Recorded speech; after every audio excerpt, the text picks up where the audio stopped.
Hola Germán, hola Pablo, Hola, buenas tardes a todos. hola, buenas tardes.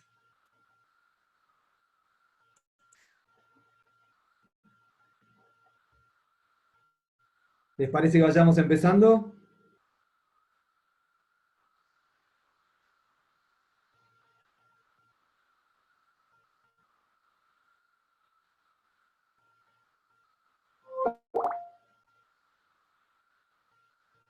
Bueno, ¿Querés yo dar no dos sé si... minutitos más? ¿Querés arrancar? No, si querés ya lanzamos, Bueno, ¿ok? bienvenidos a todos. Todo tuyo, Claudio. Bueno, muchas gracias a los que ya se sumaron, muchas gracias a los comentarios que recibimos en la previa, tanto sea por las charlas anteriores como la repercusión que tuvo la promoción de esta charla que vamos a tener hoy, así que 100% agradecido, agradecido también a Newtek que facilita que esto sea posible y como hemos hablado desde el día uno que empezamos con los webinars, en el contexto en el cual nos encontramos, y creo que vamos a volver a hablar de eso, es el grano de arena que nosotros pensamos aportar para una situación que no tengo ninguna duda que algo le vino a enseñar a la humanidad. Creo yo que deberíamos ser todos al menos curiosos para ver por dónde viene eso de la enseñanza a nivel global.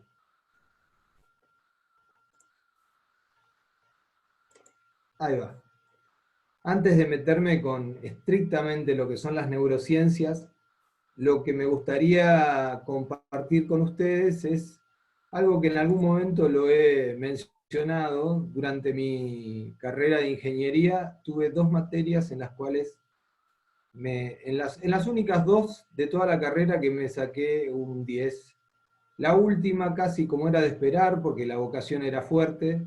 En la última materia de la carrera era instalaciones eléctricas, era prácticamente un anteproyecto de ingeniería, una suerte de mini tesis, no llegaba a ser una tesis, pero era un proyecto de ingeniería básicamente completo. Y lo hice con muchísima pasión, con muchísimas ganas y me fue bien. Llamativamente, dentro de la carrera, una de las materias que nosotros teníamos y que venía a complementarlos en las partes de cultura general que teníamos en ingeniería, bueno, era cultura uno 2 y 3. Bueno, en 3 se veía liderazgo y psicología. Con lo cual me sorprendí y me di el permiso de dudar de mi vocación en ese momento y con el tiempo empecé a darme cuenta una vez recibido y empezando a trabajar dentro de corporaciones que evidentemente, primero que no me enfoqué en una carrera estrictamente técnica, me sirvió muchísimo la ingeniería para el desarrollo, pero me terminé enfocando en equipos de trabajo, en liderazgo y rápidamente me encontré con esto de empezar a trabajar sobre lo que era la interacción humana, desde liderar un equipo de trabajo o de llevar a cabo negociaciones. Con lo cual, hace este año, más allá de que había comenzado a leer y algunas cuestiones me inquietaba respecto de filosofía, de comportamiento, sobre todo de la mano de Fred Kosman, lo que me pasó fue que encontré en el momento de la pandemia un curso en la Universidad de Harvard que unía lo que era el comportamiento con la ingeniería eléctrica de alguna manera, porque hablaba del comportamiento eléctrico de las neuronas. Con lo cual, ahí fui, hoy sigo estudiando, pero ya estoy en otro periodo, y me empecé a meter con esto cada vez más apasionadamente. Hice algo también ahora en el SEMA, fascinado, y desde ese lugar es que les quiero compartir algunos conceptos a título introductorio. Quiero ser prudente, no soy neurocientífico, no vengo del rubro de la medicina, vengo del rubro de la ingeniería y he transitado este camino con algunos agregados de coaching y otras habilidades blandas. Pero Metiéndonos particularmente en las neurociencias, y sobre todo de las que vamos a hablar, son las neurociencias cognitivas aplicadas. En rigor es sumarle a algunas otras ciencias, ¿sí? Y algunas otras disciplinas, tanto sea metodología científica como sustento biológico, que nos permita entender un poco más por qué operamos desde dónde operamos, ¿sí? Y a partir de ahí vamos a ir avanzando. Dimensiones. Como para meternos en tema, nosotros tenemos 100 billones de neuronas, 100 billones, ¿sí? En nuestros cerebros. Es eso como para que tengamos una idea de qué estamos hablando cuando hablamos de una red neuronal, ¿sí? Por otro lado, este hermoso órgano que es el cerebro, ¿sí? Tiene en el orden, en términos de peso, aproximadamente entre 1,5 kilos, 1,7 kilos, relacionado con una persona que pesa entre 70 y 80 kilos, vendría siendo en general un 2% del peso de toda la persona. Ahora bien, en términos de energía, consume nada más y nada menos que el 25% de toda nuestra energía, y circulan diariamente en el orden de 1.200 litros de sangre, como para que entendamos más o menos la complejidad de lo que estamos hablando. Una neurona en sí mismo es un sistema, una neurona sola en sí mismo es un sistema, ¿sí? De hecho hay una suerte de bombas para balancear el equilibrio entre dos fuerzas, la fuerza de difusión y la fuerza electrostática que hay, que hace que nosotros podamos tener una neurona en reposo eventualmente o una neurona que está siendo atravesada por un pulso de acción eléctrico. Básicamente, esto es en donde nos estamos metiendo. Cuando hablan de cuánto se conoce del cerebro, la verdad que nadie se anima a dar un porcentaje porque es como decir cuánto se conoce de la galaxia. Posiblemente se conozcan muchos aspectos generales, pero evidentemente no hay nada que se sepa tan en concreto como lo que estamos pensando en términos de un porcentaje X. Estas son las cantidades de estrellas que según los estudios que hay hasta ahora dice que hay en la galaxia. Algo así como 400 billones. Fíjense, en un cerebro hay una cuarta parte de las estrellas en cantidad de neuronas. Esto es lo que para mí al menos me resulta absolutamente fascinante y creo yo que hasta en algún punto adictivo en cuanto a querer aprender más y seguramente en ese camino empezaré a recorrer. Parte de lo que vengo haciendo tiene que ver con esto que dice Stephen Covey, ¿no? Que cuando uno quiere aprender, lo que tiene que hacer es no solamente estudiar, leer, aplicar, sino intentar compartir con otros. Y desde ahí estoy operando. Metiéndonos en algo que empieza a conectarnos ya con el comportamiento, fíjense, lo que vemos en general de todas las personas, de todos los equipos, de todas las organizaciones, grandes, chicas, hasta una organización que puede ser con fines de lucro, sin fines de lucro, un país, una provincia, lo que sea, lo primero que nos resulta observable es la performance, ¿sí? Ahora bien, no hay muchas actividades o no hay muchas formas de que yo modifique mi performance si no modifico mis comportamientos, tanto sea como individuo o como equipo. Ahora, ¿de qué dependen los comportamientos? Los comportamientos están regidos por las emociones. ¿De qué dependen las emociones? De los pensamientos. ¿Cuál es el punto? Y acá vamos a ir una y otra vez sobre este tema. Nosotros desde los pensamientos podemos modificar nuestras emociones, desde las emociones podemos modificar nuestros comportamientos y desde el comportamiento podemos modificar nuestra performance. Ahora, ese circuito virtuoso, primero que puede tener ida y vuelta. Desde mi performance puedo modificar mi comportamiento y así modificar las emociones y así modificar los pensamientos.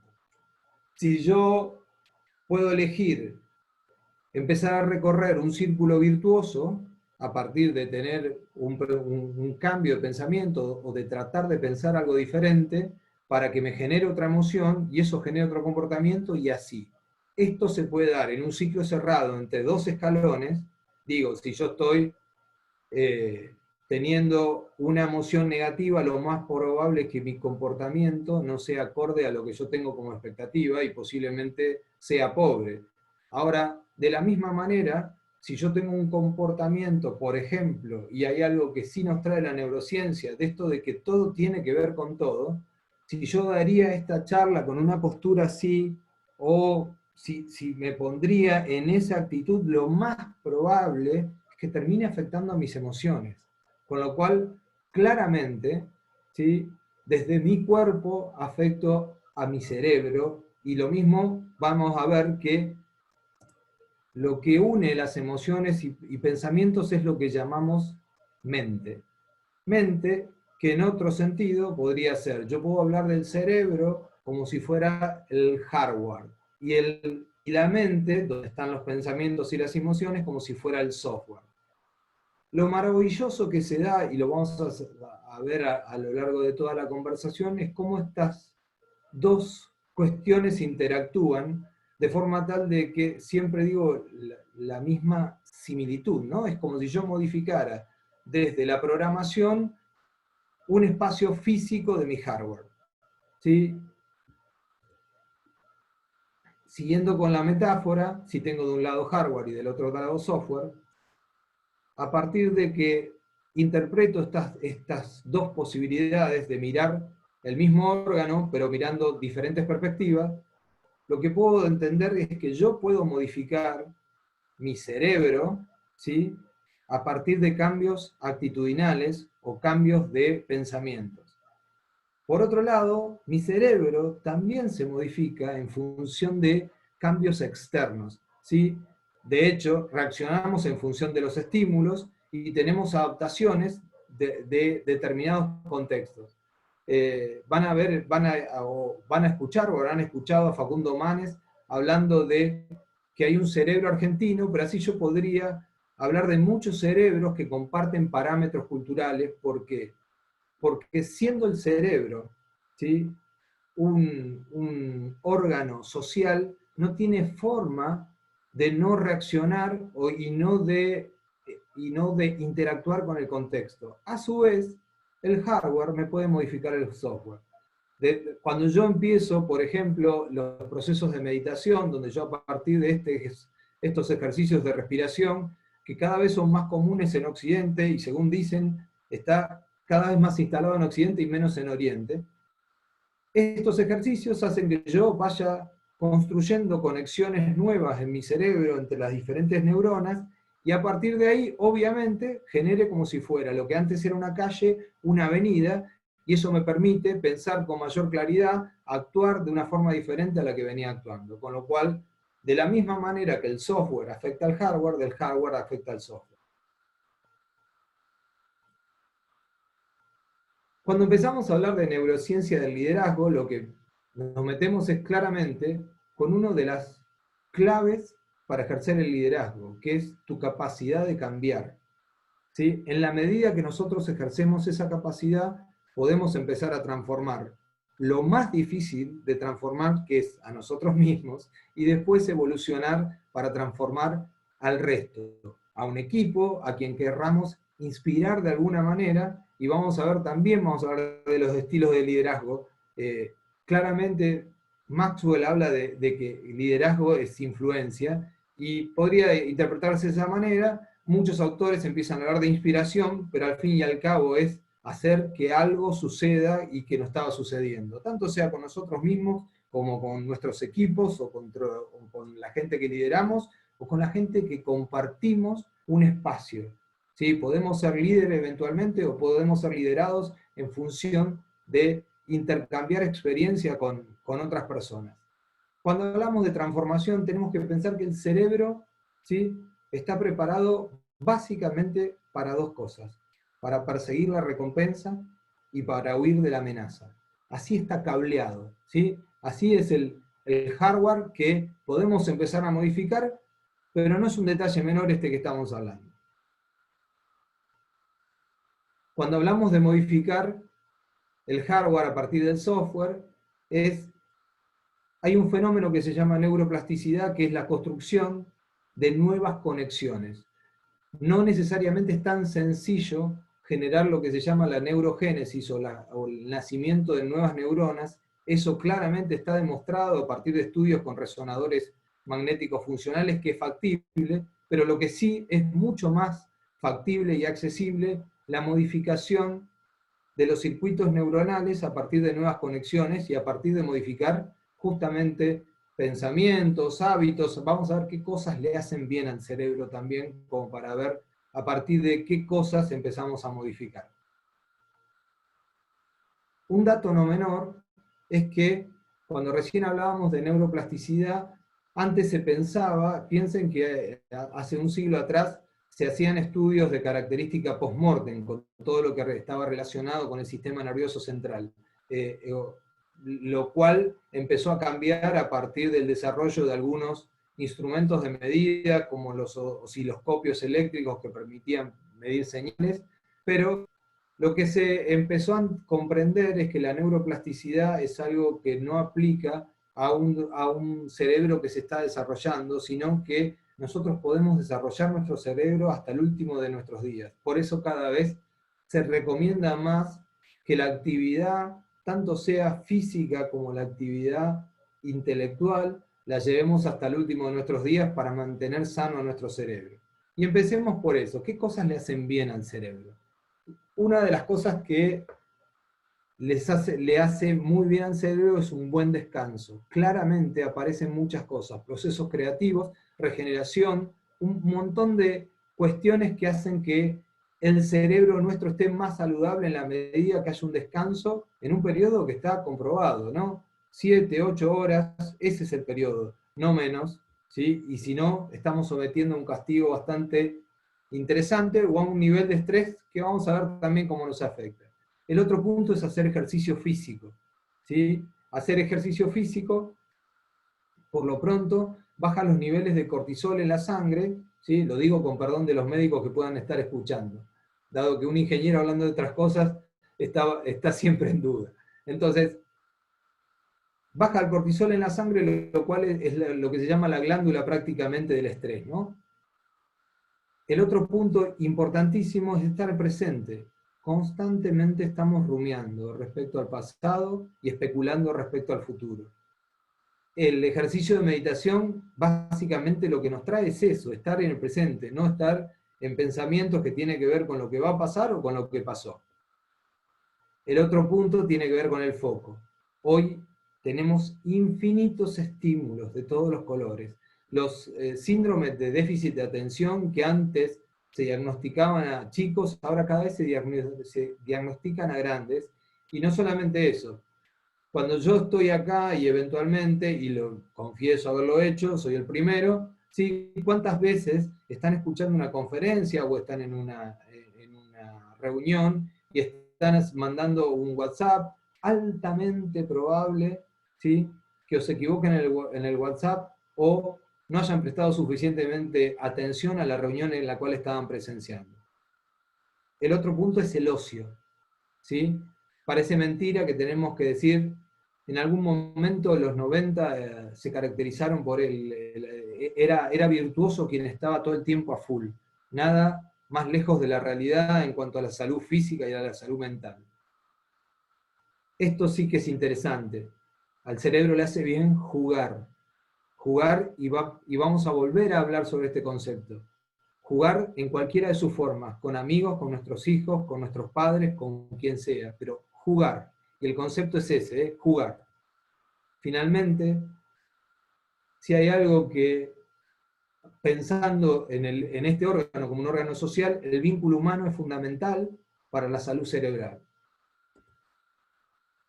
¿Qué pasa cuando nosotros no tenemos un cerebro saludable o hasta qué punto el estrés no necesariamente es algo poco saludable en sí mismo, sino que en diferentes niveles, si ustedes se fijan cuando empiezan a la izquierda de esta campana de Gauss, en la medida que yo esté demasiado relajado, demasiado inactivo, ¿sí?, posiblemente mi rendimiento, ¿sí?, no sea el óptimo.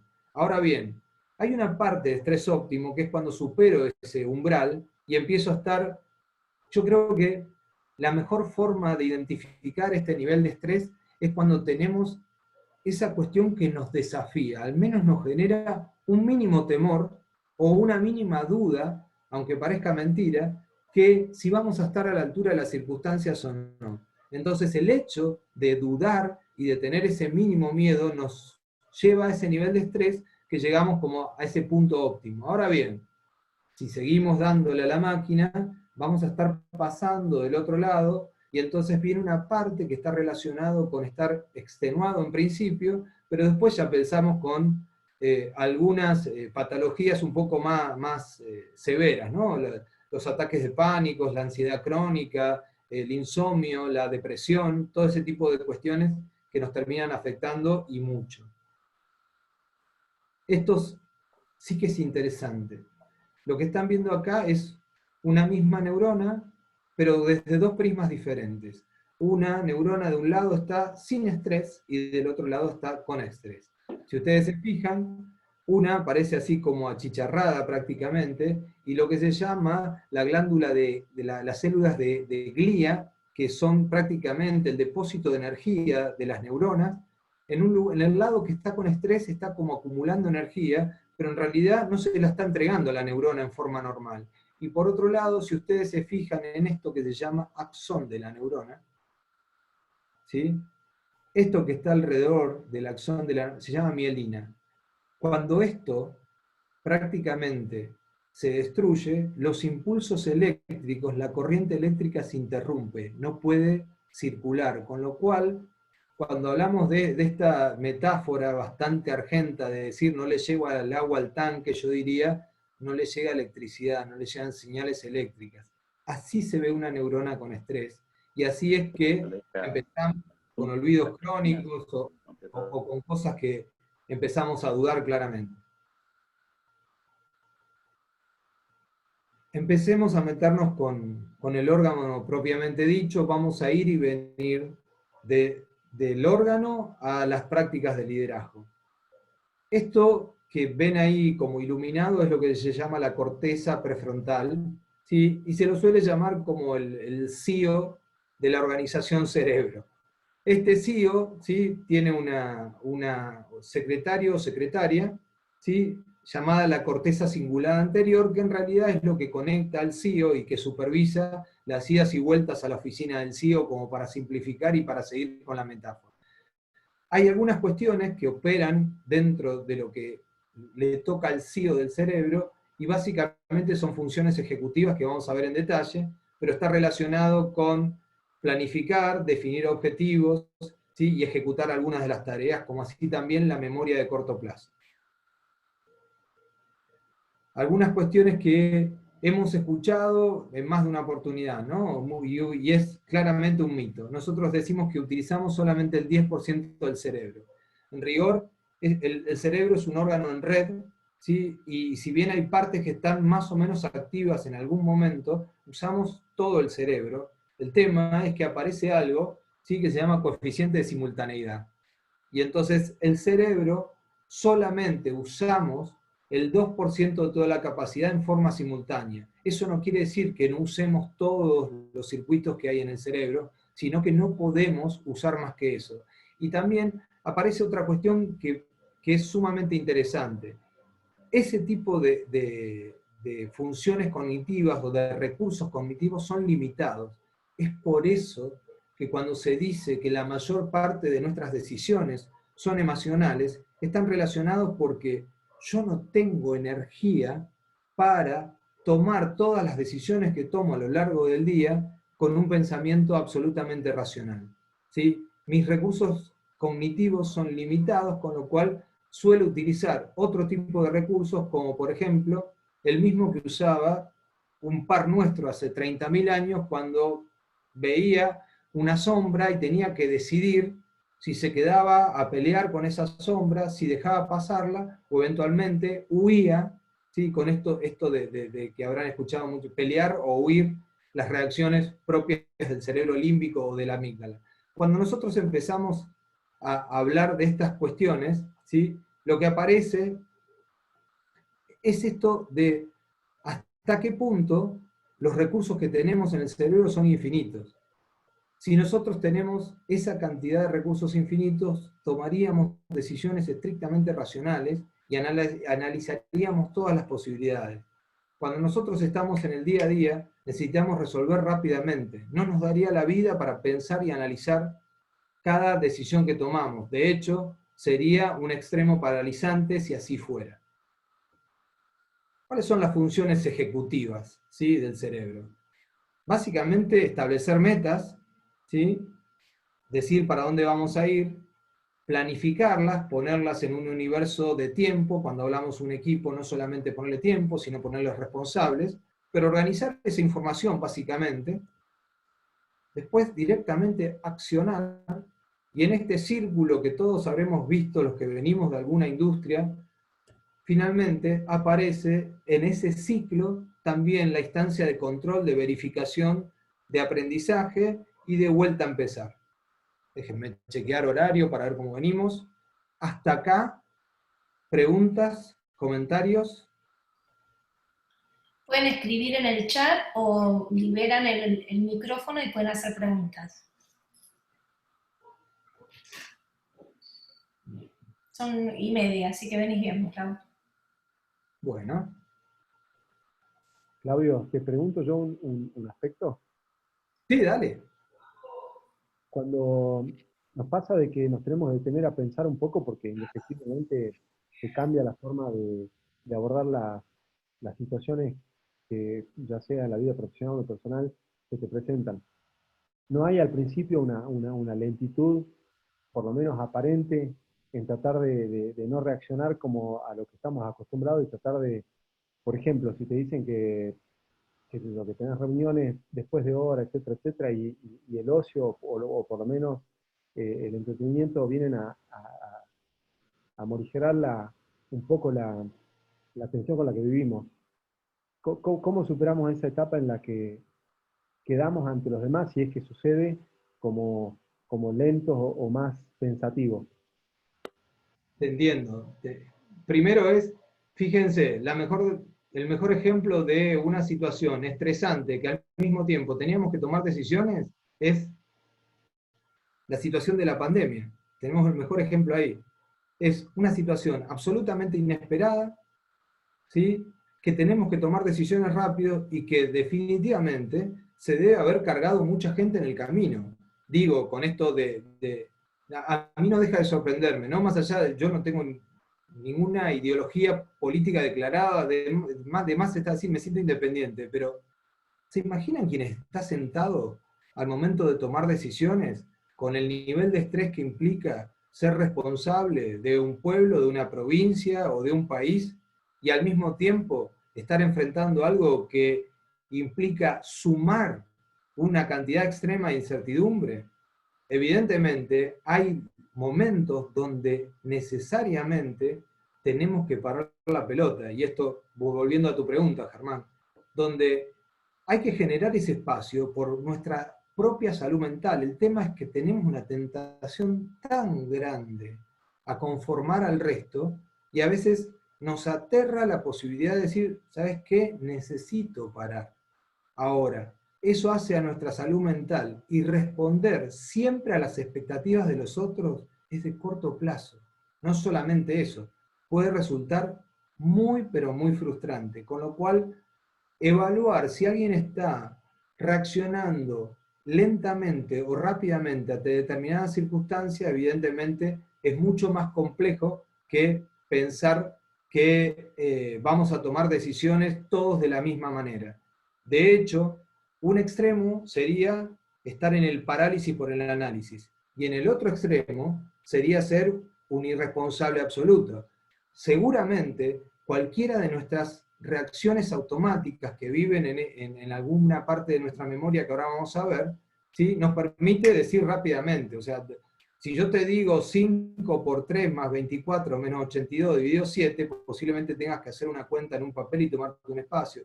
Pero si te digo 2 más 2, eso ya quedó fijo. Muchas de esas cosas que quedan fijas en nuestra memoria son recursos que constantemente estamos tomando para tomar decisiones. Y por eso se habla de cuánto afectan las decisiones nuestros modelos mentales, porque porque básicamente tiene una gran componente de experiencia y de memoria, con lo cual vamos por ese lado. No sé si te contesté, Germán, si más o menos entendió, si necesitas alguna aclaración adicional, o si no, seguimos viaje. Si alguien tiene otra pregunta, sin problema. ¿Estamos? Vamos bien. Bueno, acá aparecen lo que habrán escuchado hablar de sinapsis, y estas son la construcción justamente de las uniones de neuronas. ¿Qué es lo interesante de esto? Hay dos tipos de sinapsis. Una que tiene características eléctricas, donde hay contacto físico entre una neurona y la otra, ¿sí? Y eso se da en algunas partes del organismo, pero no es la más común de la sinapsis. La mayoría de las sinapsis se hacen a través de una suerte de decodificadores que se llaman neurotransmisores, donde es como, vamos a ver gráficamente, es como que la señal eléctrica llegara a la costa de un río, y del otro lado, para que esa señal se active, alguien tira una suerte de flecha que lleva la señal eléctrica hasta el otro lado, y entonces sigue el recorrido. Más o menos por ahí va la cosa, pero veamos cuáles son esos neurotransmisores y por qué esos neurotransmisores empiezan a ser importantes. Uno de ellos es la adrenalina, ¿sí? Caracterizada por la reacción ante situaciones de miedo o de temor, básicamente, y esto hace que nuestro organismo se prepare para la lucha, dado nuestros antepasados, esto de huir o pelear, o eventualmente, en una versión más moderna, cuando tenemos una situación de miedo, solemos reaccionar huyendo de la situación, peleando, teniendo comportamientos agresivos, o eventualmente bloqueando directamente, actuando con indiferencia, lo cual no es un dato menor, porque van a ver que el rechazo social debe ser una de las cosas más dolorosas que se le puede hacer a un ser humano. La noradrenalina es la que está relacionada con los niveles de concentración. En la medida que yo no descanso, mi nivel de concentración se ve afectado y este neurotransmisor se ve afectado. El neurotransmisor GABA es el relacionado con la calma, en la medida, es prácticamente nuestro calmante natural, y se logra con algunas cosas o con algunas medidas, como por ejemplo los ejercicios de meditación o de respiración. La dopamina, ¿sí? Es prácticamente el neurotransmisor relacionado con el placer. Básicamente está asociado con la posibilidad de experimentar placer, pero también está asociado con las adicciones, y se hacen experimentos con ratones donde a partir de que tocan un botón tienen una serie de electrodos conectados que les genera placer, les genera aumento de las dopaminas. ¿Saben lo que pasa cuando se hacen esos experimentos? Los ratones mueren de hambre y por inanición porque no dejan de tocar el botón una y otra vez al experimentar el placer. La otra es la acetilcolina, que está relacionado con nuestra capacidad de aprendizaje. La serotonina, que es la que regula básicamente nuestro humor. El glutamato, que está relacionado con la memoria. Y finalmente, la endorfina, que está relacionado con la euforia. Si ahora nos vamos de estas cuestiones un poco abstractas como los neurotransmisores y lo bajamos un poquito más a tierra, fíjense dónde se ubicaría un liderazgo consciente o un neuroliderazgo sumamente balanceado, donde yo tenga la posibilidad de en el centro tener el humor que me permita gestionar equipos, ¿sí? Pero a su vez, fíjense, con niveles adecuados de noradrenalina, ¿sí? Fíjense, tenemos más certezas, menores dudas, más determinación, menor obsesión, más memoria de aprendizaje, menos discapacidad. Si vas para el lado de la dopamina, fíjate que lo que genera es más claridad, menos ambigüedad, más motivación, menos depresión, más memoria de trabajo, ¿sí? La que nos permite actuar rápidamente, y menos memoria pasiva. Y fíjense, finalmente, en términos de la serotonina, tengo mejor calidad de sueño, ¿sí? Menos insomnio, más contención, menos niveles de ansiedad, más memoria, menos posibilidad de demencia. ¿Qué pasa con los modelos mentales a todo esto? Bueno, los modelos mentales están regidos por básicamente 4 factores. El primero es la biología, básicamente. Hay parte de nuestro modelo mental que viene de lo que somos, y de hecho nosotros tenemos capacidades en algunos casos diferentes, fruto de diferentes contextos y de que la evolución de la especie en una región del globo puede haber tenido una evolución diferente en otra parte. Por otro lado, también nos vemos, al ser bichos sociales, nos vemos afectados por la cultura, definitivamente, por las palabras, por el lenguaje, y finalmente por la memoria, o por las experiencias que recordamos. Porque vamos a ver que no necesariamente todo lo que recordamos es todo lo que sucedió. Fíjense los tipos de memorias que existen, ¿no? Memoria de corto plazo, memoria de largo plazo. Memoria de trabajo, la que me permite tomar nota de un teléfono y después olvidarlo, y memoria pasiva, que en rigor no tiene una función justamente tan ejecutiva como la memoria de trabajo. Después tenemos, del lado del largo plazo, una memoria explícita o declarativa, que es el qué, y una memoria procedural que tiene que ver con el cómo. Dentro de lo que es la memoria declarativa tenemos 2 tipos de memoria. Una memoria episódica, que es, me acuerdo cuando me recibí, el 23 de febrero de 1996 en la Facultad Regional General Pacheco de la Universidad Tecnológica Nacional. Me acuerdo del episodio, ¿sí? Y la semántica está relacionado con cómo llamamos a las cosas. Sí, yo no sé si esto es, por qué esto es un mouse, pero no me acuerdo cuando me lo enseñaron, pero ya sé que es un mouse. Y cuando voy a la parte procedural, tengo 2 tipos, la de rutina y la de habilidad desarrollada. La de rutina, fíjense que una persona enferma de Alzheimer, o en algunos casos hasta con demencia, puede comer. Entonces, se acuerda de la rutina de comer y cómo alimentarse. Sin embargo, para el lado de las habilidades, cuando nosotros pensamos, yo no pienso cómo voy a andar en bicicleta, me subo y ando y puedo hacer cosas simultáneamente aparte de esto. Así de compleja es la memoria.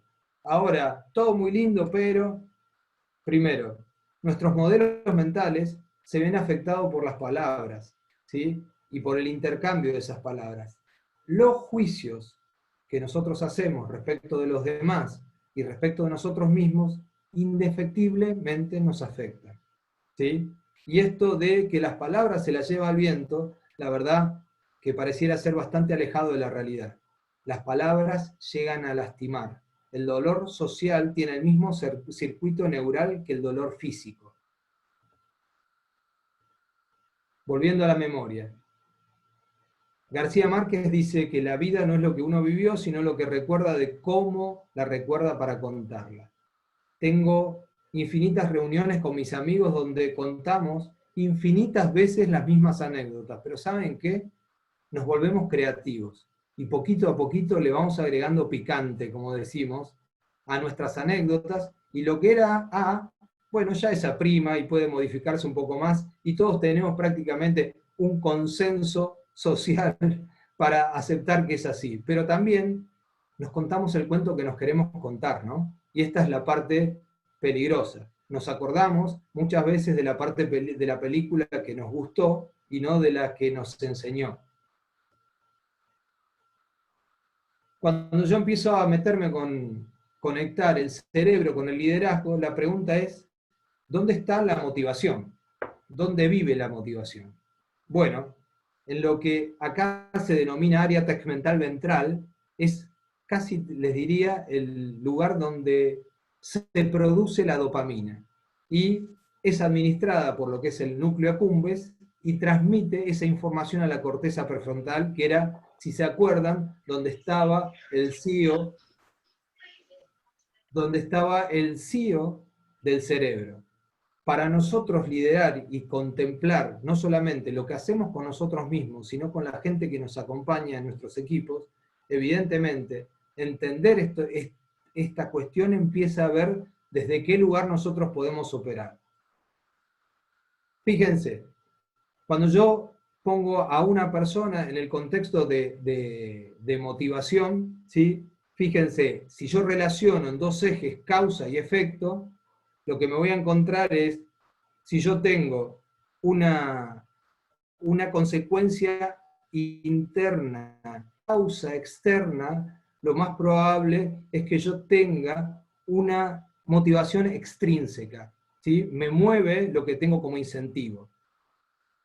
Si yo tengo una consecuencia interna y una causa interna, lo que me mueve, ¿sí?, es una motivación intrínseca.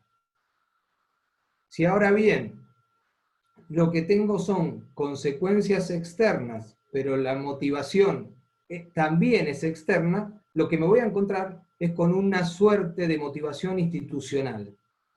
Y finalmente, ¿sí?, si tengo un impacto externo, una consecuencia externa, y lo que me mueve es algo absolutamente interno, voy a estar en una suerte de mejor de los mundos, porque lo que me va a mover ahí es la contribución, ¿sí?, el liderazgo trascendente, el liderazgo transformacional, el liderazgo que pretende ayudar a otros y cambiar la vida de los otros a partir de inspirarlos.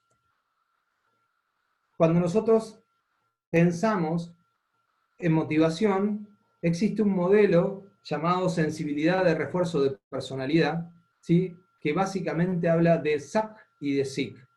Todo, evidentemente todo en la naturaleza, por lo menos en condición normal, está en una condición de equilibrio. Ahora, SAC significa sistema activador del comportamiento. Y SIC significa sistema inhibidor del comportamiento. Ahora fíjense cómo me muevo con ambas cosas, ¿no? Cuando pienso en el SAC, lo que tengo es una orientación a la aproximación, donde en general las personas que van por ese camino, el cambio lo ven como una oportunidad, como una posibilidad, hay una suerte de orientación al riesgo, ¿sí?, unas ganas de correr riesgos, se ven en general posibilidades, tienen una postura más bien de plasticidad, y fíjense lo que pasa con los neurotransmisores. Adrenalina alta, dopamina alta, serotonina alta.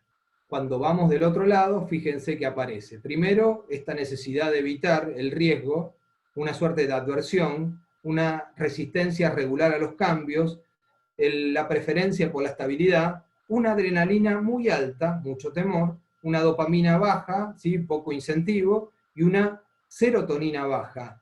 No estoy tan tranquilo con la situación y no me genera tantos efectos positivos en mi humor esa posibilidad. Cuando lo metemos esto en un par de ejes, donde hablamos de introversión, extroversión y estabilidad y inestabilidad, fíjense, la tendencia de la persona que va por el lado del SIC, digo tendencia porque nada de esto es absoluto, ¿sí? Nada. Todos podemos estar en algún momento en una posición y en algún momento en otra. Pero fíjense lo que sucede con la posibilidad del premio, que son las columnitas que tienen en cada uno de los cuadrantes, y el castigo. Si yo me muevo hacia la impulsividad, lo que me voy a encontrar es con que la posibilidad del premio es alta y el castigo bajo. Por lo menos eso es lo que yo pienso que va a suceder. Lo mismo sucede en contrario. Si yo tengo un alto nivel de inhibición al comportamiento, lo más probable es que me genere cierto nivel de ansiedad, ¿sí? Entonces, cuando yo miro esto, lo que yo podría pensar, bueno, entonces está bueno ser SAC o está bueno ser SIC. Bueno, la verdad es que depende. Si yo tuviera un comportamiento en extremo SAC, tendría un desequilibrio. Y lo mismo si estuviera en SIC. Si tengo SAC, o por lo menos si me muevo por ese circuito, lo más probable es que en un extremo pueda ser una persona que no le importa nada lo que piensa el otro, que vaya para adelante y que de alguna manera tome riesgos desmedidos. Si yo voy para el otro lado, lo más probable es que me quede paralizado sin correr nunca un riesgo, y en ese lugar creo yo que tampoco puede ser sano si se instala ese estado de ánimo en mi forma de manejar. El cerebro básicamente es un órgano social, con lo cual no podemos hablar de liderazgo si no pensamos en interacción humana. Y cuando empezamos a hablar de cognición social, empezamos a meternos con estos subcomponentes. El pensamiento emocional, que implica procesar las emociones del otro, la teoría de la mente, que implica inferir acerca de lo que el otro está sintiendo o percibiendo, la percepción social, que es el entendimiento de las reglas sociales. Digo, alguien que actúa en un extremo SAC podría desnudarse en el medio de una fiesta, y alguien que actúa en un extremo SIC podría entrar a una fiesta sin saludar a nadie.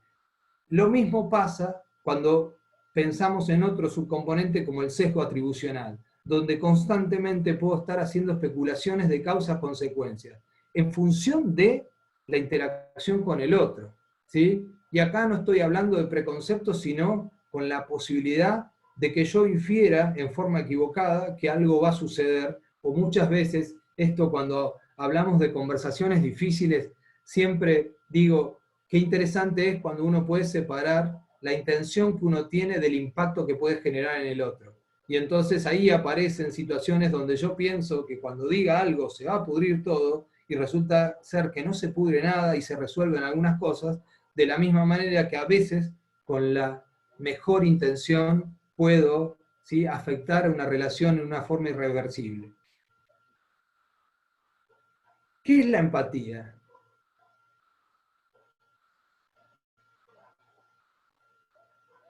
¿Qué creen? Pueden contestar, ¿eh? Tanto sea abriendo el micrófono, a ver cómo estamos de horario. Pueden contestar abriendo el micrófono o en el chat. Me pongo para ver por las dudas, pero... No ¿Qué sean creen? Permiso. ¿Sí?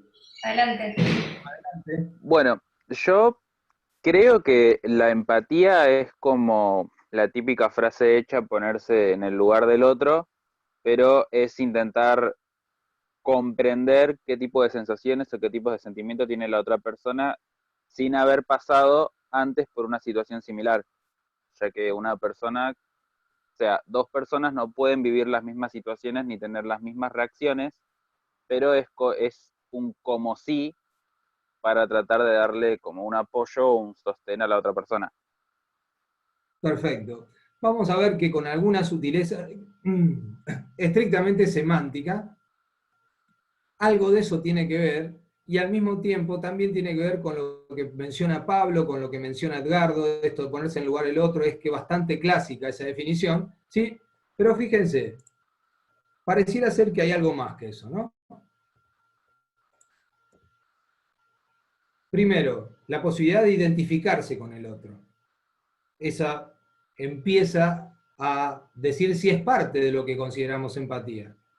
Si es el contagio social, si es casi una reacción automática de si el otro siente vergüenza, yo sentir vergüenza, o si el otro siente miedo, sentir miedo, o empezar a pensar casi como que el otro es una película y me pasan cosas con eso, pero veamos. También está lo que se llama teoría de la mente, que tiene que ver con esto, con las inferencias de consecuencias, con la perspectiva, con poder tomar la perspectiva que tiene el otro, ¿sí? Y esto, cuando hablamos de ponerse en el lugar, fíjense que a veces lo complejo es ponerse sin ponerse, ¿sí? Porque a veces no cambio mi mirada y trato de comprender. Y en ese caso lo que en general sucede es que aparece otro tipo de empatía. Y lo que vamos a ver es que hay más de una empatía, o por lo menos creo yo que en las respuestas que fueron tirando lo mencionaron. Hay una empatía, ¿sí?, que es la cognitiva. Esa empatía básicamente lo que hace es comprender lo que le pasa al otro. Pero desde una comprensión yo puedo simplemente entender absolutamente todo, pero hasta ahí lo que hice es nada más que eso, ¿sí? Y podría ser ponerse en los zapatos del otro. Ahora, cuando empezamos a hablar de empatía afectiva, acá ya no es ponerse los zapatos del otro, sino caminar un largo trecho con los zapatos del otro y empezar a sentir lo que el otro siente. Eso es la empatía afectiva.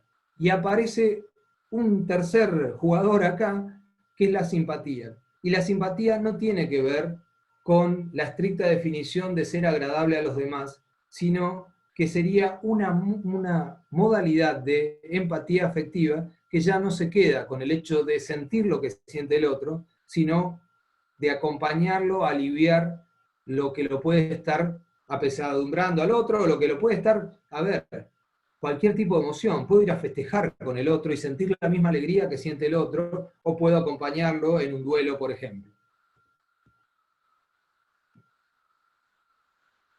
se ha desarrollado un test que permite, de alguna manera, establecer hasta qué punto yo tengo un perfil sistemático y hasta qué punto tengo un perfil empático, ¿sí? Básicamente, este es un test que si al que le interesa se lo puedo compartir para que lo haga, y fíjense, cuando yo pienso en términos estrictamente sistemáticos, estoy hablando de alguien que avanza rápido, que evalúa causa y efecto de forma muy eficiente, y que de alguna manera lo que le puede quedar en el camino en términos de debilidad es que no tiene la posibilidad de leer lo que le pasa a las otras personas y relacionarse adecuadamente.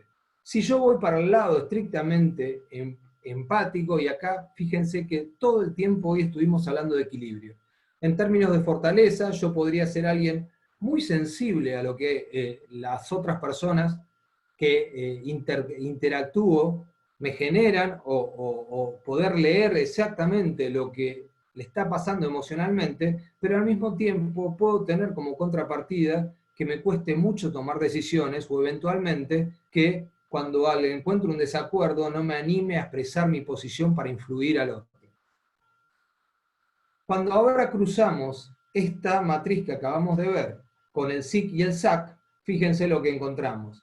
Perfiles, ¿sí?, donde vamos a ver que, por ejemplo, teniendo esto como herramienta, y si yo tengo un equipo de colaboradores, hicieron un test para determinar qué nivel de SIC tienen y qué nivel de SAC tienen, y qué nivel de coeficiente empático y qué coeficiente sistémico, termino teniendo un mapa, ¿sí?, de cómo tengo que lograr motivar a mis equipos. ¿Por qué? Porque mis equipos seguramente es altamente probable que para que un equipo sea bueno, no tiene que tener un solo perfil, sino que tiene que ser diverso. Con lo cual, es altamente probable que ustedes encuentren en sus equipos todos estos tipos de perfiles. El que es innovador porque tiene un alto SAC y un alto coeficiente empático, el que es lógico porque tiene un alto SAC y un alto coeficiente secuencial, y lo mismo con el eficiente y el empático. Un equipo de alto rendimiento justamente lo que tiene que tener es diversidad, y yo como líder tengo que tener la capacidad de identificarlo. Si yo lo pienso en términos de matrices, ¿sí?, ya esto parece bien de escuela de negocio, ¿no? Todo se resuelve con un par de ejes, y lo vamos a volver a usar, así que siempre abusamos de estas matrices.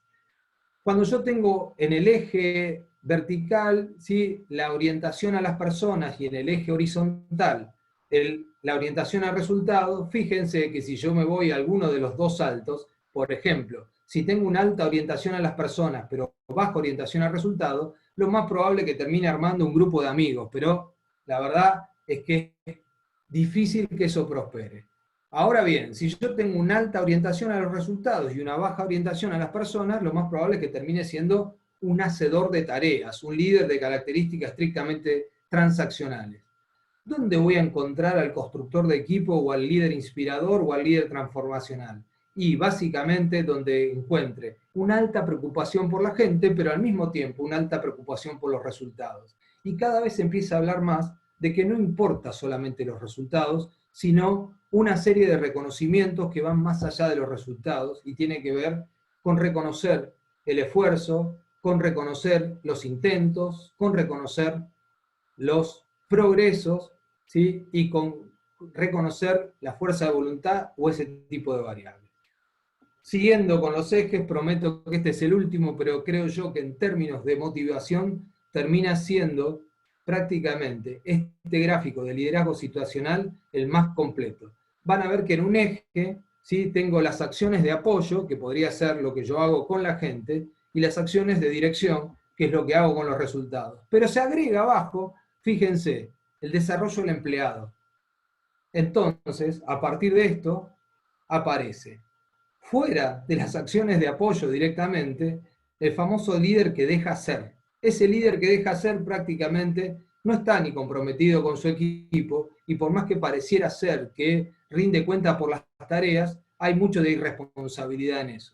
Ahora bien, en algún momento el liderazgo tiene características transaccionales, sobre todo si yo tengo un bajo nivel de apoyo y por otro lado un alto nivel de un bajo nivel de madurez de la persona que estoy liderando. Ahora bien, Fíjense, si combinamos esto con los niveles de motivación, yo tengo al principio una motivación estrictamente extrínseca, a la derecha, abajo, ¿sí? Trabajo por el dinero. Después empiezo a trabajar por el dinero, pero porque me gusta lo que hago, y extrínseca e intrínseca. Después, no solamente ya trabajo por el dinero porque me gusta lo que hago, sino que también trabajo porque me comprometo con la organización.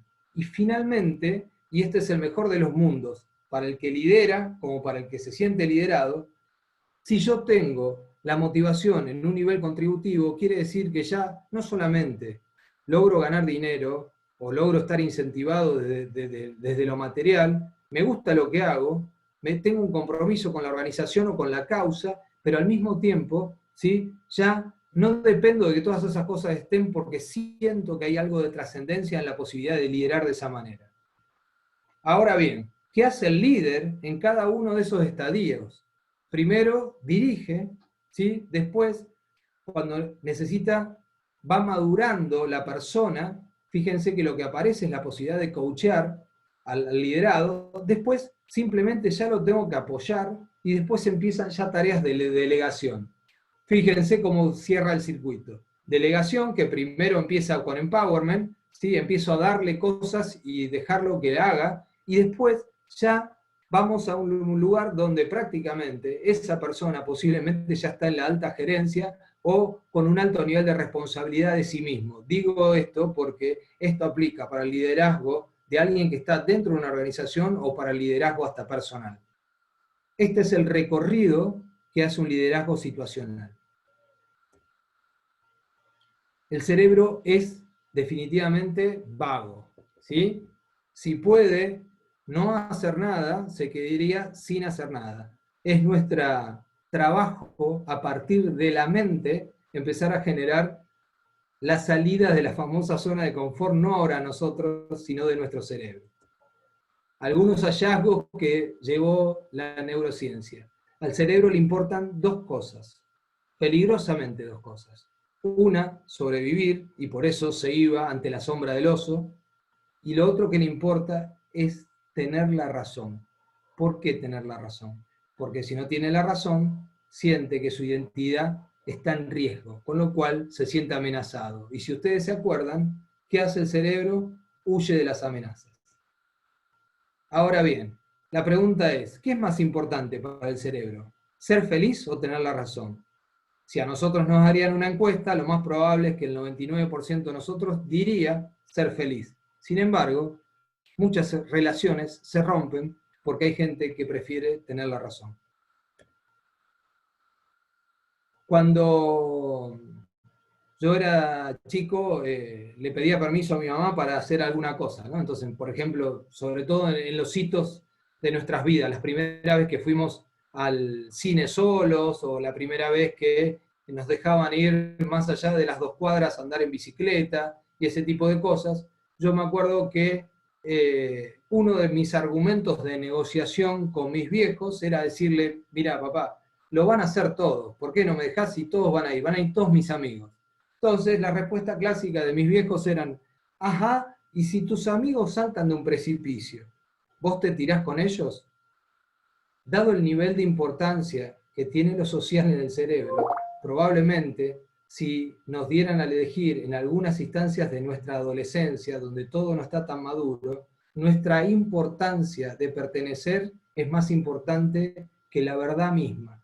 Con eso quiero decir, ¿vieron cuando uno ve a alguien con una idea, una ideología política y su lealtad es irrenunciable? Es porque evidentemente la pertenencia a determinado grupo y la verdad no cambian con la evidencia, sino con la propia experiencia. A veces sucede, a veces es imposible, y a veces nos encontramos con estas situaciones donde por pertenecer a un grupo sostenemos cosas que lejos están de la verdad.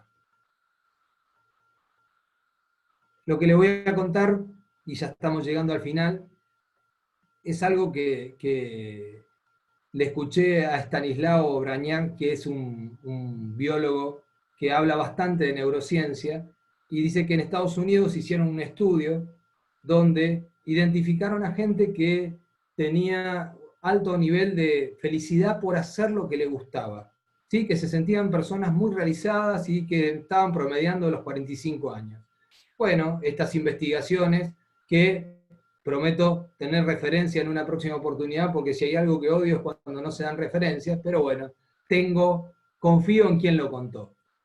La cuestión fue que hicieron un estudio y empezaron a buscar en quiénes eran los interlocutores que estén vivos de esas personas que se consideraban felices y que los habían influido durante la época del colegio primario, el secundario o la adolescencia. ¿Sí? Entonces buscaron profesores de básquet, de fútbol, profesores del colegio secundario, guías de Boy Scout, médicos, padres, lo que fuere. En función de eso, llegaron a la conclusión de 3 cosas habían definido la felicidad de esas personas. La primera, el común denominador, siempre fue la pasión por lo que hacían, ¿sí? El otro era la posibilidad de tener no solamente una pasión, sino un propósito trascendente que te permita entender por qué haces lo que haces, simplemente eso.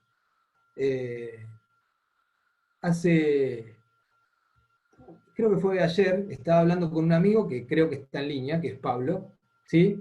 Y hacía mucho que no hablábamos, y la verdad que yo me entusiasmo mucho hablando con otros, y más cuando compartimos algunos intereses o tenemos algunos intereses en común. En un momento me escribe por WhatsApp mi señora, me dice, Clau, se te escucha de la vereda, porque evidentemente, y acá me sale mi apellido, hace honra de esto, el Tano, apasionado, hablaba. Cuando yo me pongo a hablar de estas cosas, evidentemente genera algo en mí que me permite apasionarme y sentir que les puedo asegurar que hoy me va a costar dormirme porque me quedo como la adrenalina bastante arriba y la dopamina también arriba.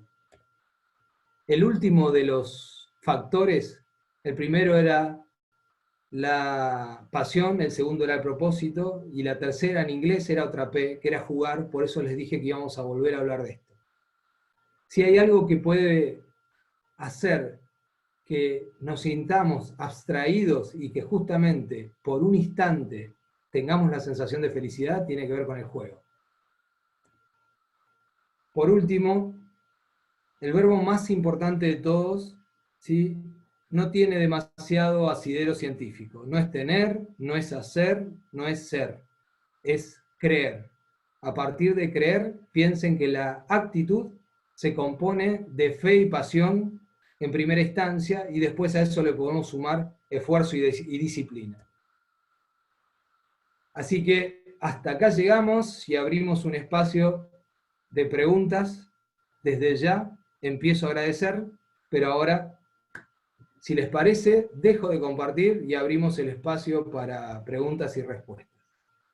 Perfecto, espectacular, Claudio. El que tenga pregunta puede liberar el micrófono o levantan la mano y la ponemos en video. Preguntas, comentarios, tengan en cuenta que yo considero que lo que tengo delante son pares con los que intercambio conceptos. No me puedo parar en otro lugar que no sea ese. Así que el que tenga aportes también es bienvenido. Un placer que estén ahí acompañándome, así que acá estoy. Es todo disfrute esto. Hola, buenas tardes, Claudio y gente, Susana también. A mí me pareció bastante interesante la charla, el webinar y los temas que se trataron. Para mí, al menos, es bastante clarificador, digamos, muchos de los conceptos que se trataron. Y lastimosamente no pude unirme desde el inicio. Y mi pregunta, más que así una consulta sobre el tema específico, sería si van a levantar el video en alguna plataforma como para poder verlo posteriormente. Sí, regularmente lo pongo en mi perfil de LinkedIn, pero Susana y el equipo de Newtek lo disponen en el canal de YouTube. Yo hago exactamente lo mismo, así que va a estar disponible en todas mis redes sociales, en YouTube y en las redes sociales de Newtek también. Ok, muchas gracias. Gracias por el interés, William. Claudio, buenas tardes. Una pregunta, buenas tardes a todos. Claudio, te habla Marta Sterpin y nada, Hola, Marta. ¿Cómo te va, Claudio? ¿Cómo andás? Muy bien. Presentación o sea, quería compartir, no sé si es una pregunta o más un compartirlo, el sentimiento que me provoca esto y más el entorno en el cual estamos, ¿no? Tanta Ujú, incertidumbre, tanto la pandemia como la economía. ujú. No sé si tuvieras que dar una sugerencia o una orientación para los que guiamos equipos de trabajo, como por dónde empezar mirando todo esto, ¿no? Porque coincido con vos que las emociones en este momento están más a flor de piel que en otros momentos. Claramente no todos Absolutamente. tenemos trabajos de presentar en cuanto al concepto técnico, digamos, por así llamarlo, de cómo funciona nuestro organismo frente a estos estímulos. Entonces me pregunto por dónde empezar, ¿no? Tanto para uno, porque uno se autogestiona, porque a veces te encontrás, y te debe pasar a vos como entrepreneur que sos, que no te encontrás con un otro tan fácilmente para dialogar de estos temas. Estás un poco solo, ¿no? Estamos un poco solos a veces en la toma de decisión y en guiar a otros, que ya pasa de lo técnico a sacar a lo mejor del otro y ayudarlo a transitar en momentos de incertidumbre, manejando eso, digamos, administrando esas emociones, porque no es manejarlas, es reconocerlas y administrarlas o gestionarlas, ¿no? No taparlas, sino transitar con ellas y sacar lo mejor de cada uno, ¿no? Esto me disparó cuando te escucho y cuando hablamos del liderazgo situacional, eh, ¿cómo, no sé si soy muy clara en la transmisión de mi inquietud y sé que está eso, Está claro. pero si tuvieras que orientarnos un poco, ¿cómo harías? Ujú. Bueno, mira, se me ocurre y los comparto, ¿eh? No, no lo quiero decir en título de consejo, pero sí me parece que si hay algo que yo pienso que aparece como fruto de este aprendizaje que tiene el mundo, tiene que ver con que me parece que la empatía pasa a ser una suerte de factor clave de éxito como skill soft, ¿no? Entonces, como soft skill. Entonces, me parece que ese es el primer punto. Lo otro es, me parece que es un momento mucho más para escuchar que para hablar y un momento para tener mucho más preguntas que sentencias. Yo creo que, me parece que la invitación sería cambiemos juicios por curiosidad. Y el otro día escuché a alguien que dijo algo como que frente a un problema hay un ejercicio que resulta ser muy útil que tiene que ver con proponerse hacer preguntas. Y a partir de, el límite es llegar a 50 preguntas. Lo que estadísticamente sucede es que ninguno pasa las 30 preguntas hasta que empieza a encontrar respuestas.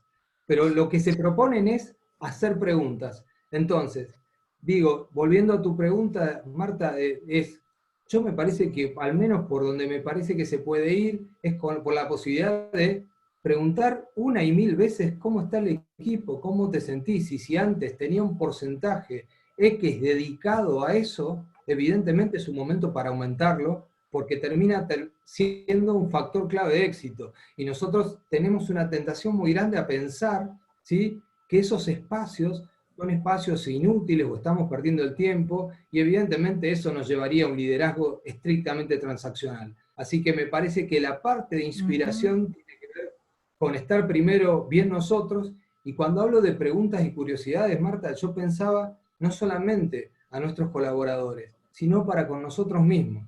También me parece que es un momento Sí. importante para ejercer la autocompasión. Ujú. Gracias, Sí. Marta. Claudio, Gracias, muchas nos gracias, Claudio. hicieron, Un placer.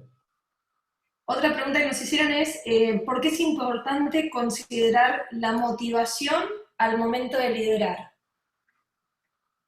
Cuando veíamos lo de liderazgo situacional, es porque lo peligroso que podemos hacer nosotros como líderes es pensar que aplicamos una fórmula motivacional, ¿sí?, y automáticamente, volcándola al equipo, todo el equipo la va a percibir de la misma manera. Y evidentemente está demostrado que nos motivan diferentes cosas. Entonces, yo digo, estoy frente a un equipo que lo quiero desarrollar y entonces me sale una oportunidad de que estamos con la billetera gorda de presupuesto, listo, todo el equipo de jóvenes profesionales a hacer un MBA. Digo, ¿todos estarán interesados en hacer un MBA? ¿Será el momento de hacerlo con todos? ¿Todos tienen el mismo nivel de madurez? ¿Todos tienen la misma necesidad de supervisión? Cuando pensamos en esos términos, aparecen la necesidad de, como líder, un esfuerzo de customizar por cada uno y entender la motivación que tiene cada uno. Volviendo a la pregunta que hacía Marta, es, qué bueno darse la licencia de escuchar a tu gente, de escuchar a tu equipo. ¿Algo pasó? Ah, no. Solo mi Yo mouse. quería hacer una pregunta. ¿Qué tal, Claudio? ¿Cómo estás? Sí. Yo quería hacerte dos consultas que fueron dos cositas que me anoté escuchándote. Por un lado, lo voy a hacer breve, por ahí voy a necesitar que lo expliques más vos, pero lo voy a hacer breve la pregunta para que se entienda rápido.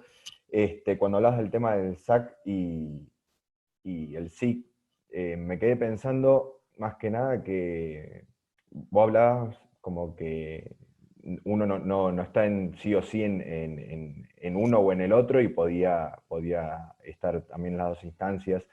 Y yo me quedé justamente pensando que justamente puede pasar que estando en el SAC se genere una mala experiencia o varias malas experiencias por tener este tipo de reacciones o de situaciones donde uno tome más oportunidades y demás, y esas malas experiencias puedan asustar o llevarlo a que diga, bueno, no me resultó o no me funcionó hacer esto, entonces dejó de hacerlo y se fue al otro extremo por ahí, por este tipo de experiencias. Y la otra pregunta que quería hacerte, y ya después te dejo tranquilo, con respecto a los líderes, yo me quedé pensando también esto de cuando hablabas del tema de la empatía. Yo en la experiencia que he tenido desde un principio a arrancar en equipos comerciales, justamente desde junior hasta bueno, lo que fui avanzando en el tiempo, es como que uno se encuentra con un montón de líderes y tanto propios, o sea, el líder de uno, como otros líderes que manejan otros grupos. Creo que el tema de la empatía en algunos casos es bien usado de parte de un líder, pero también están los que por ahí lo usan como herramienta de empatía, pero la famosa frase de la palmadita en la espalda, donde es usado como una herramienta para una satisfacción del momento hacia la otra persona, y por ahí en el resultado constructivo de cómo incentivar o motivar o ayudar en esa empatía a la persona, por ahí en realidad no pasa más que eso, que simplemente la palmadita en la espalda. Esas eran las dos preguntas. Empiezo por la segunda. Si tu percepción de que fue solamente una palmadita en la espalda, posiblemente no haya habido empatía, ¿no? O sea, por lo menos no logró interpretar qué sentías vos. Y yendo a la primera pregunta, la del SIC y el SAC, muchas veces nuestras evoluciones como sociedades, como individuos, tienen características pendulantes, ¿no? Me voy a un extremo y me voy al otro extremo. Quizá, obviamente, muchas veces lo que vemos es que la madurez nos trae mayor equilibrio.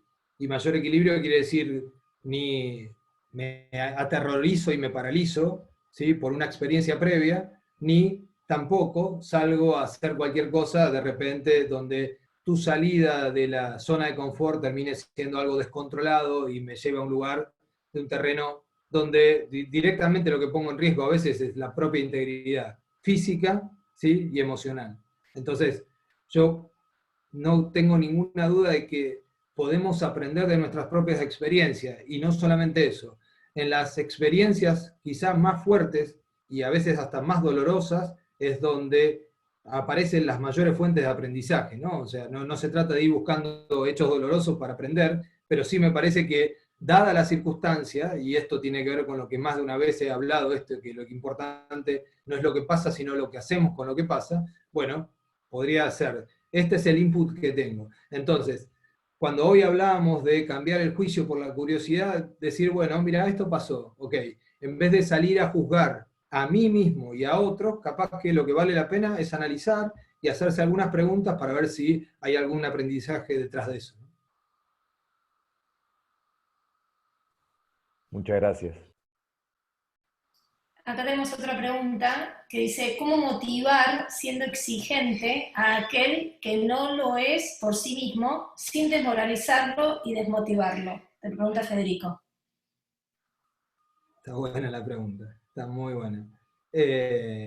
Primero, en este momento quizá hay un contexto en particular, pero en términos generales tenemos una tentación muy grande nosotros como líderes de buscar clones, ¿no? Y no de buscar colaboradores. Entonces, el tema es, ¿hasta qué punto, si vos interpretás que tu colaborador, que capaz que no tiene el mismo nivel de exigencia, para vos le hace bien al equipo? Digo, en un extremo podría haber una decisión media catastrófica o de alguna manera definir que no querés que te acompañe más en ese equipo. Pero por otro lado, digo, una vez más, ¿no? Si nos corremos del juicio a la curiosidad, posiblemente haya otro tipo de aporte o de otra modalidad que permita que encuentres un valor en alguien que vos supuestamente no se mueve al ritmo que vos te movés. Entonces, digo, si llegás a la conclusión que no le aporta al equipo o no te aporta a vos como colaborador, posiblemente la decisión sea más extrema. Pero quizá la invitación es, fíjate, capaz que hay algo más, no sé, que vale la pena analizar dentro de tu colaborador y dentro de cómo vos te estás manejando con él, como para ver si encontrás algo que termine siendo un denominador común que sí juegue a favor de la relación. ¿Algún otro tiene otra pregunta o comentario? Sí, yo. Más Dale. que nada, es digamos una duda que surgió dentro de la cursada de una de mis materias, porque estoy en formación para ser docente, y este comentario es como, no sé si es un mito o catalogarlo en sí como una cuestión de la neurociencia. El escribir en cursiva. ¿Por qué? Porque en una de las materias de didáctica, una de las profesoras nos dijo que el hecho de escribir en cursiva, o utilizando la caligrafía en cursiva, permitía, digamos a largo plazo, si se lo toma como un hábito, el hecho de generar un pensamiento constante y continuo. ¿Es un mito o es una cuestión que podría llegar a considerarse cierta? La prudencia del caso, o sea, me declaro incompetente. Si te contestaría de eso sería un chanta, un chapucero. No, no. La verdad que no lo sé, pero sí, Fernando, me gusta la inquietud y como compromiso de mi parte, en todo caso, haceme llegar tu dirección de email, que seguramente debe estar en la lista de inscriptos, lo busco y te lo contesto, pero la verdad que sería irresponsable de mi parte comentarte, decirte, no, es verdad, es un mito, no, no tengo idea. No, no, no, no. No. Me parece que por ahí va. Te agradezco la pregunta, pero averiguo y te contesto a ver si hay alguna argumentación o algún sostenimiento o argumento de tipo científico que valide esta afirmación. Así que me comprometo Claro. con eso. Perfecto. Muchísimas gracias. ¿Alguna otra pregunta? Si no, yo te digo una que nos hicieron. ¿Cómo se relaciona la simpatía con la empatía?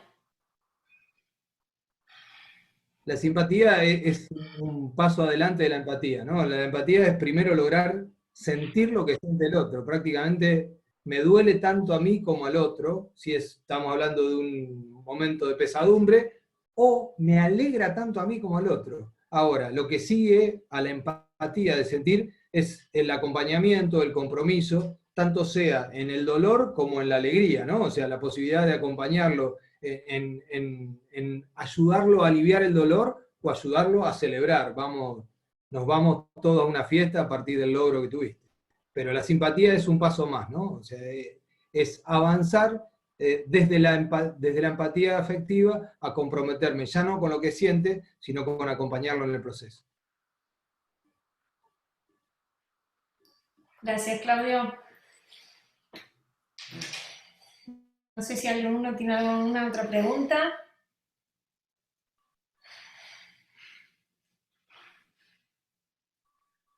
¿Querés hacer algún cierre vos, Claudio? No, yo simplemente agradecerles que compartamos este espacio una vez más. Me parece que es algo que particularmente me siento muy egoísta. O sea, yo disfruto tanto de este momento y siento que aprendo tanto de las preguntas, de los comentarios que me hacen los demás, que para mí es un espacio de intercambio que bueno, si le sirve a uno, siempre dije lo mismo. La charla la haría si haya uno, que por suerte, hoy hubo 2 charlas de las mismas características, una cerrada y una con este grupo. En la cerrada hubo algo así como 50 personas, acá hubo más de 30, buenísimo. Nada, solamente es todo disfrute y de vuelta. Si hay algo que tengo que hacer es pedir perdón si hay alguna cuestión que dije, porque si hay algún médico, algún psiquiatra o algún psicólogo o alguien que tenga una carrera mucho más afín que la mía a la neurociencia, evidentemente yo simplemente me declaro un estudiante entusiasmado de estos temas y que sí le puedo sumar mucha experiencia, ya van de, no sé, 30 años de vida corporativa y eso simplemente nos fue curtiendo un poquito, nada más. Así que gracias de corazón a todos los que se sumaron. Y yo, Claudio, te quiero agradecer porque la verdad que ya no me acuerdo si es el número 6 o 7 que estamos haciendo, y la verdad que cada vez disfruto más, es muy lindo cada vez que venís con, bueno, a ver, ¿qué idea? ¿Cuál te gusta más? ¿Este tema o este otro? Y empezamos con el tema de los pollings, a ver qué quiere la gente. Acá les estoy poniendo en el chat donde pueden encontrar las anteriores en el canal de YouTube que tenemos también de NewTech. Y también lo que sí pidieron, Claudio, era el tema del test. El test que mencionabas. Sí, les puedo pasar el del SIC y el SAC y el de ¿Querés escribirlo en el chat? EX sin ningún problema. ¿Cómo? ¿Lo querés escribir en el chat, Claudio, o es complicado para escribirlo ahora? No, porque si tengo les comparto los documentos directamente. No sé si es factible, pero... Si no, después también está... Poné tu página, Claudio, donde está ahora la grabación en vivo, la de Facebook. Así, ahí sí ya lo pueden ver hoy si quieren, que se está transmitiendo ahora en vivo. Y sinceramente muchas gracias porque sé que todos están con un montón de trabajo, de temas, y dedicarse este tiempo para uno mismo creo que es muy importante, y el tiempo que nos dedicas, Claudio, es fundamental, así que de corazón muchas gracias. Bueno, Así que, gracias a vamos todos. a ver el próximo. Hasta luego, gracias a todos. Chao, saludos, gracias. Chao, saludos, gracias. Gracias, hasta luego. Chao, hasta luego.